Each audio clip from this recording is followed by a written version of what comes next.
Okay, so Republican Congressman there from Arizona, Dave Schweiker, talking about the big, beautiful budget bill on the House floor. We're going to do the same for the next, 15 minutes. There's a lot to get to in this. And what's the likelihood that the Senate is going to get this over the finish line, especially after this post on X today by none other than Elon Musk, trashing the bill, saying this: "I'm sorry, but I just can't stand it anymore. This massive, outrageous, pork-filled congressional spending bill is a disgusting abomination. Shame on those who voted for it. You know you did wrong. You know it," Elon Musk says. Again, it will massively increase the already gigantic budget deficit to $2.5 trillion and burden American citizens with crushingly unsustainable debt there. But some in the House Freedom Caucus agree with Elon Musk, including Tom Massey, the Republican from Kentucky. He responded to that very tweet as well. I think we have it. And you see there, Massey saying he's right. Well, Speaker of the House Mike Johnson responding to a gaggle of reporters on the House side today. He says Musk is wrong. Let's listen. Disgusting. Yeah, let me say this. It's very disappointing. Okay, I've come to consider Elon a good friend. He's obviously a very intelligent person, and he's done a lot of great work. We've applauded all the work they've done with DOGE and identifying fraud, waste, and abuse in the government. It's a very important service that's been performed, and we're so excited about it. We're now in the process of codifying that. As you all know, the administration has qualified and quantified the fraud, waste, and abuse that they found at DOGE. They're sending it to us to codify, and that's what we'll be doing with the rescissions package and the appropriations process. And so that's something we're very excited about. But with all due respect, my friend Elon is terribly wrong about the one big beautiful bill. We had a long conversation yesterday. He and I spoke for, I think, more than 20 minutes on the telephone, and I extolled all the virtues of the bill. And he seemed to understand that. We had a very friendly conversation about it, and I told him that we're achieving not only all of our priorities, all the promises we made on the campaign trail, all the America First agenda wrapped into this legislation. We're also achieving, the top line on this is two very important things. We're making permanent a massive tax cut, and we are making a massive reduction in spending. $1.6 trillion is the calculation. All right, back out live there to Capitol Hill. Well, it's not just Tom Massey from Kentucky who agrees with Elon Musk. It's also House Freedom Caucus member Scott Perry, the Republican from Pennsylvania. I want to put this up. He says this: "So Elon Musk is right to call out House leadership. I wish I had a nickel for every time the Freedom Caucus sounded the alarm and nobody listened, only to find out the hard way. We were right all along." Well, Fox News' Connor Hansen has more on the big, beautiful bill and how it's going to fare in the Senate. Let's listen. The bill is passed. After passing the House by just one vote, President Trump's agenda-setting big, beautiful bill faces a skeptical Senate. I'm for the tax cuts. I am for a lot of the bill, but I can't in good conscience give up every principle that I stand for and every principle that I was elected upon. Senator Rand Paul says the bill will add $5 trillion to the debt ceiling. Posting to Truth Social, President Trump wrote, quote, "Rand votes no on everything, but never has any practical or constructive ideas. His ideas are actually crazy, losers." Those senators, it's not news that they disagree with this president on policy. Other Republicans are signaling they won't simply rubber stamp the bill. Just like 215 House members put their thumbprints on it, we want to be able to put ours on it as well. Now free from his White House post targeting waste, Elon Musk is making his stance clear, posting to X, quote, "This massive, outrageous, pork-filled congressional spending bill is a disgusting abomination. Shame on those who voted for it. You know you did wrong. You know it." And Democrats are still united against it. Behind the smoke and mirrors lies a cruel and draconian truth. Tax breaks for the ultra-wealthy, paid for by gutting health care for millions of Americans. Senate Majority Leader John Thune says it is still his goal to have the bill on President Trump's desk by July 4th, just 1 month away. In New York, Connor Hansen, Fox News. Connor, thanks so much. In the meantime, we do want to bring into the conversation some of our friends who cover Capitol Hill each and every day, including Fox News Radio's Ryan Schmelz and the Deseret News' Cami Mondeaux. You guys, thanks for being with us here. Cami, I want to start with you. Elon Musk's post on X today, how much of a wrench is now thrown into the negotiations on the Senate side with the budget bill? Right. I think Elon Musk's tweet did take a lot of Republicans by surprise when he posted that this afternoon. But talking to a couple different Republicans after he had posted that, it seems like it may not move the needle that much. Those who are already against the package kind of pointed to his tweet and said, see, that's exactly what we're saying. But others who already support the package said that they don't think that it really weighs much in, especially now that Elon Musk is stepping down from his position in the administration and GOP leadership came out behind the package. So it's not clear how much this is actually going to, sway Republicans one way or the other. Ryan, is that what you're hearing too? Pretty similar to what Cami's heard. I think there are some who are a little worried that this could create another headache and that this could also empower those who are already skeptical of the bill.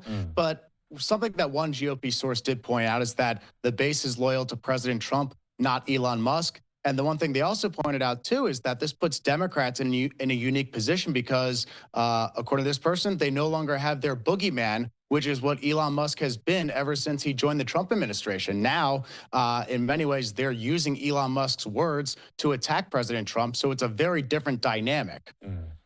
Cami, I want to ask you about this, on whether or not the budget bill cuts the debt and the deficit.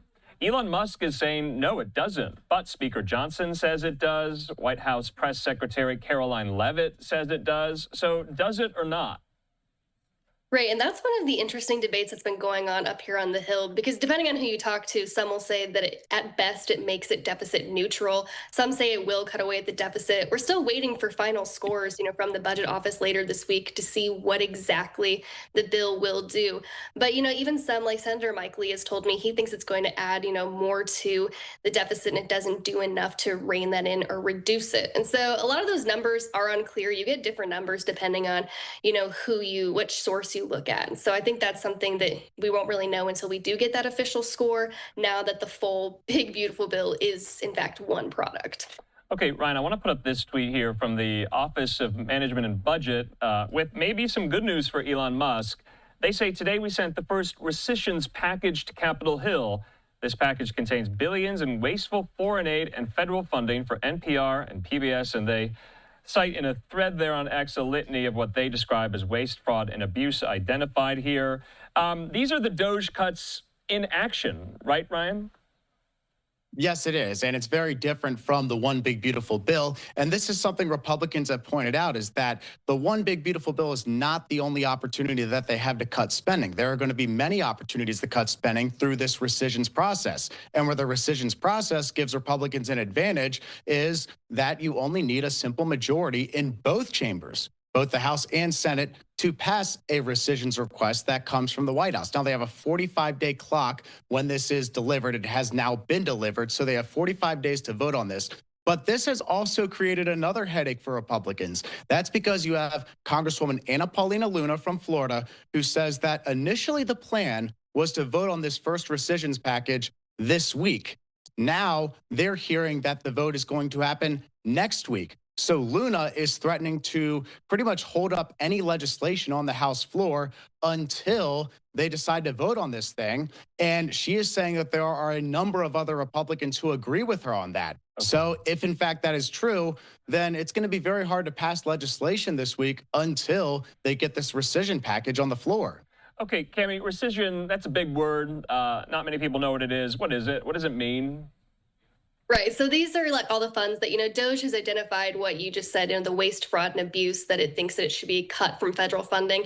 These are already funds that have been appropriated by Congress. They've been approved. So they have to be approved by Congress to halt that funding. And so this package just kind of puts all of that together in a formal package. It's not all of the DOGE cuts. It's just a fraction. We're at a starting point right here. They did say it's the first of many rescissions package they expect, but it's basically that you got to bring Congress in. The power of the purse is something that Republicans love to talk about, and then this is them that they have to actually approve the halt of this funding. Okay, I see. That makes more sense. Cami Mondeaux, Ryan Schmelz, as always, good to see you guys. Great reporting. We'll talk soon.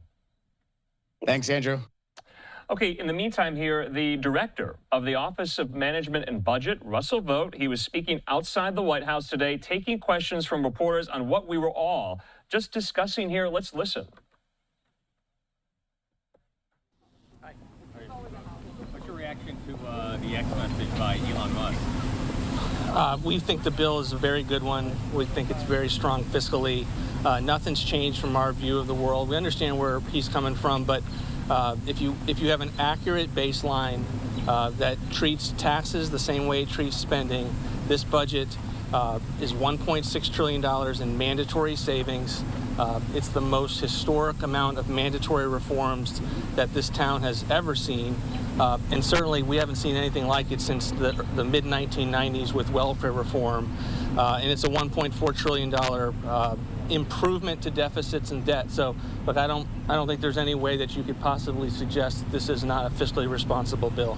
How are you addressing concerns from Republicans in the Senate who are concerned about the impact on the deficit? We're working with them. We're taking their ideas. We're talking with them. We're happy. The votes are there. We're happy to go further in terms of finding savings. But again, one of the missions that I've had is just to provide a zoom-out perspective historically about how much is being done in this bill. I think people should be excited about it. The people who voted for it, the fiscal hawks, should be excited about this bill. If we can go further, we can go further. And I think the Senate will put their stamp on it. And that work is going on, and we're having a lot of conversations with senators, and I'm very optimistic about that. But this is not something that there should be any negativity from a fiscal standpoint at all with regard to this bill. Do you have any reaction to Elon Musk attacking the bill? No, I said earlier, we're not surprised with where he is on it. I think it's a result of the DC watchdogs that are they're either policy agnostic or have institutional ways that they look at scoring these bills that I think are flat out inaccurate.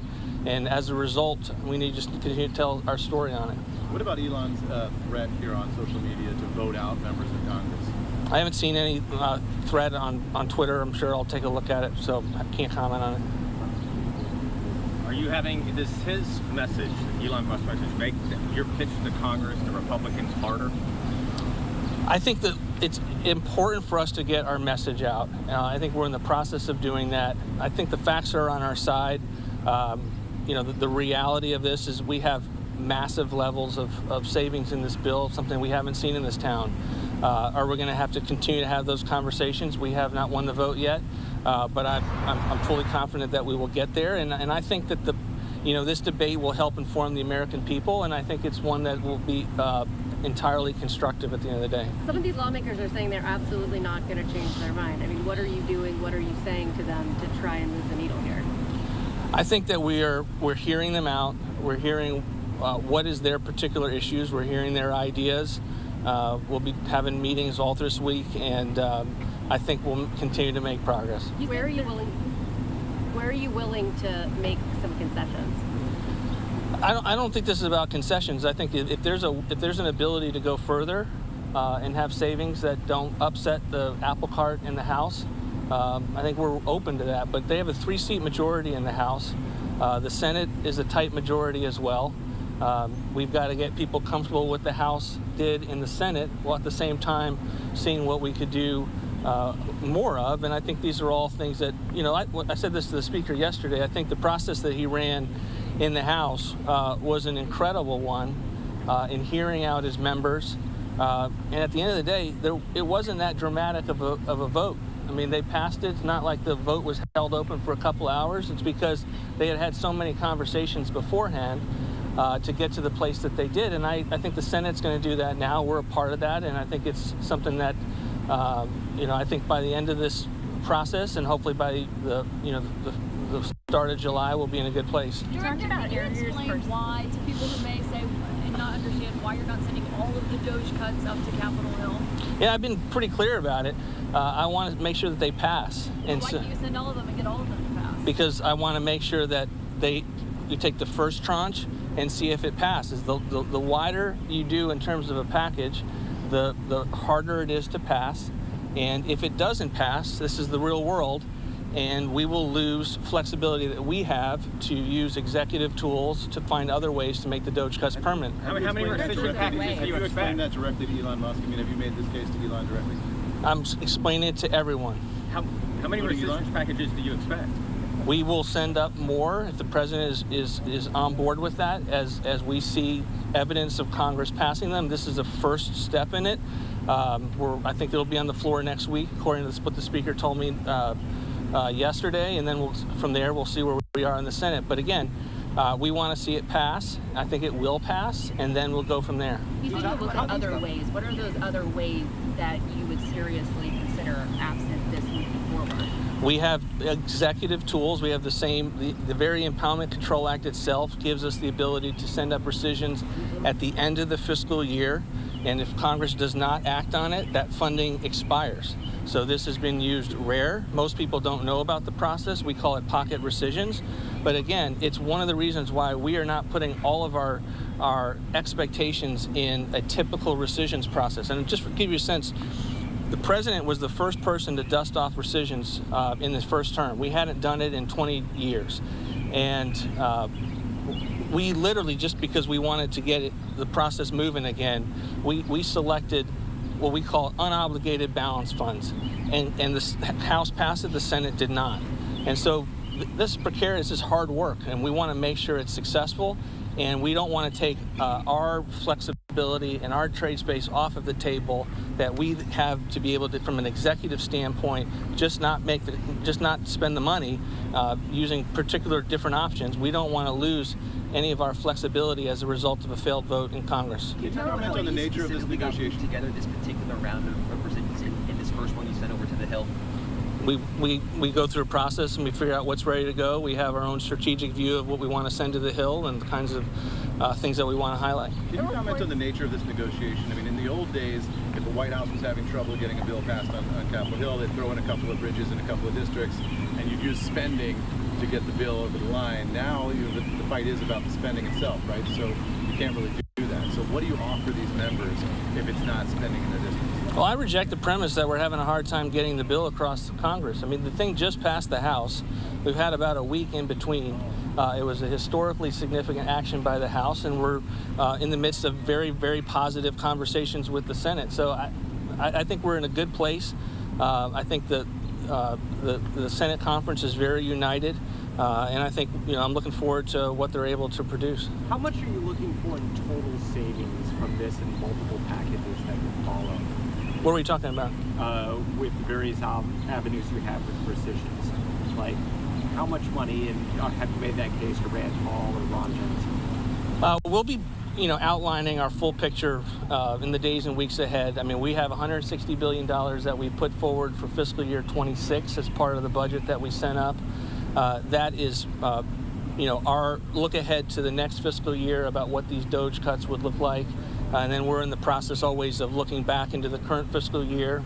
We're into it about what is still unobligated and what we can do, and that's a day-by-day thing. But we are certainly willing and able to send up additional packages as the congressional will is there. Thanks, guys. Back out live there to the White House. That was Russell Vought. He's the director of the Office of Management and Budget, talking about the big, beautiful bill that today on social media, and we've been covering this all day, Elon Musk trashed quite strongly there, as you saw. So in the meantime, we do have to take a quick commercial break. We're going to move off some of these top political headlines and get into some more of these domestic headlines. A very, very tragic set of circumstances in the Seattle area. We'll have updates on that when we come back.